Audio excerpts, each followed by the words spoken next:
Let's make a refreshing spring-inspired salad. You know, in Priscilla's kitchen, we cook seasonal, and a perfectly seared trout.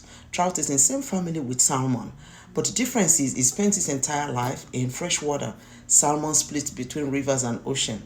That makes trout mild in flavor and also richer or more dense with protein, vitamin B, and zinc, and all the rest. Right? They are both very nutritionally beneficial to health.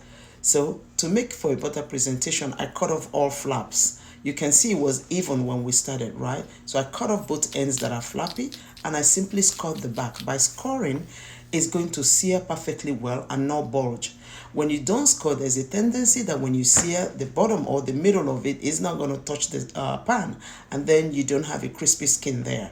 All right, so marinate that, season with salt and pepper, and marinate for an hour. An hour later, I simply brought it out, let that cool for 30 minutes to take off the coldness of the refrigerator. You see how the skin is perfectly seared for about 5 minutes, and then I flip to the other side. All right, so let's make a sauce. It's spring, guys. You gather all the things that spring offer. Asparagus, I washed and cut off ends and I simply sliced. I sliced them in their length. And then here you have green onions that I've simply chopped.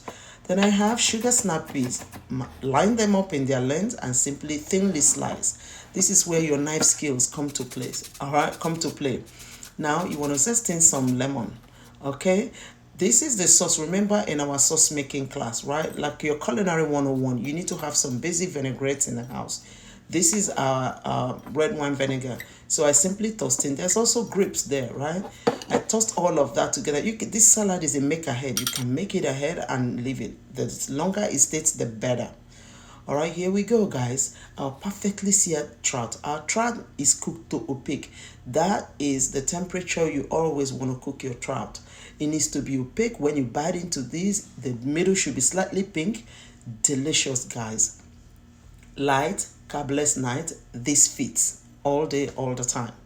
I hope you remake this and show me your pictures of how it looks like. I'll see you in the next class.